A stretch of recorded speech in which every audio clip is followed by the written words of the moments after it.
صل على محمد وآل محمد اللهم صل على ಅಸ್ಸಲಾಮು ಅಲೈಕುಂ ವರಹಮತುಲ್ಲಾಹಿ ವಬರಕಾತು. ಬಿಸ್ಮಿಲ್ಲಾ ವಲ್ಹಮ್ದುಲಿಲ್ಲಾ ವಸ್ಸಲಾತು ವಸ್ಸಲಾಮು ಅಲಾ ಅಶ್ರಫಿಲ್ ಮುರ್ಸಲೀನ್ ವ ಅಲಾ ಆಲಿಹಿ ವ ಸ್ವಹ್ಬಿಹಿ ಅಜ್ಮಾಯಿನ್. ಅಮ್ಮಾ ಬಾದ್.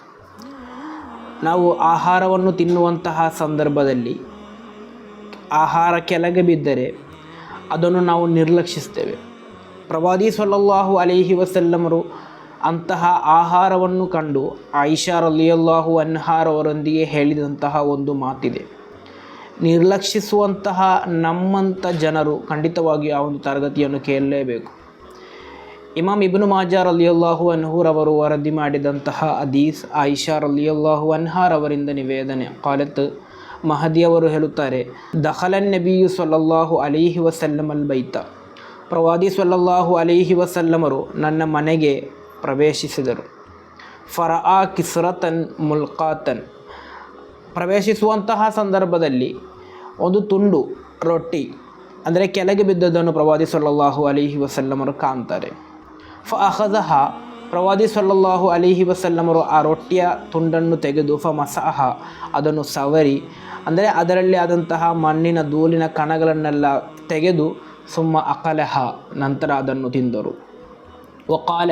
ನಂತರ ನನ್ನೊಂದಿಗೆ ಪ್ರವಾದಿ ಸಲ್ಲಲ್ಲಾಹು ಅಲೈಹಿ ವಸಲ್ಲಮರು ಹೇಳುತ್ತಾರೆ, ಯಾ ಆಯಿಷಾ, ಓ ಆಯಿಷಾರವರೇ, ಅಕ್ರೀಮಿ ಕರೀಮ, ಗೌರವಿಸಬೇಕಾದಂತಹ ವಸ್ತುವನ್ನು ನೀನು ಗೌರವಿಸು. ಕಾರಣ ಫ ಇನ್ನಹ ಮಾ ನಫರತ್ ಅನ್ ಕೌಮಿನ್ ಕತ್ತು ಫ ಆದತ್ ಇಲೇಹಿಂ.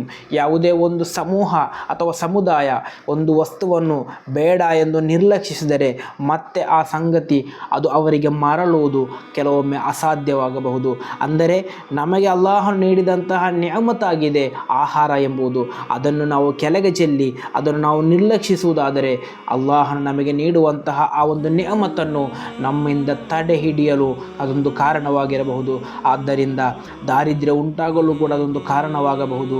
ಯಾವತ್ತೂ ಕೂಡ ತಿನ್ನುವಂತಹ ಆಹಾರ ಕೆಳಗೆ ಬಿದ್ದರೆ ಅದನ್ನು ತೊಳೆದು ಮತ್ತೆಯೂ ಕೂಡ ನಾವು ತಿನ್ನುವಂತಹ ಸ್ವಭಾವ ತೋರಿಸಬೇಕು. ಅದನ್ನು ಯಾವತ್ತೂ ಕೂಡ ನಿರ್ಲಕ್ಷಿಸುವಂತಹ ಅಥವಾ ಕೆಳಗೆ ಚೆಲ್ಲಿ ತಿನ್ನುವಂತಹ ಸ್ವಭಾವ ನಮಗೆ ಬಾರದು. ಆ ರೀತಿ ನಾವು ಮಾಡಲೇಬಾರದು. ಜೀವನದಲ್ಲಿ ನೀವು ಆ ರೀತಿ ಮಾಡುವುದಾದರೆ ಮುಂದೊಂದು ದಿನ ನಿಮಗೆ ಆಹಾರವಿಲ್ಲದೆ ಅಲ್ಲಾಹನ ಆ ಒಂದು ನ್ಯಾಮತ್ತು ನಿಮಗೆ ಸಿಗದೆ ನೀವು ಕಷ್ಟಪಡುವಂತಹ ಒಂದು ಸನ್ನಿವೇಶ ನಿಮಗೆ ಬರಬಹುದು. ಆ ರೀತಿ ಬರದಿರಲಿ. ಗೌರವಿಸಬೇಕಾದಂತಹ ವಸ್ತುವನ್ನು ಗೌರವಿಸೋಣ. ಅಲ್ಲಾಹನು ತೌಫೀಕ್ ನೀಡಿ ಅನುಗ್ರಹಿಸಲಿ. ಅಸ್ಸಲಾಮು ಅಲೈಕುಂ ವರಹಮತುಲ್ಲಾಹಿ ವಬರಕಾತು.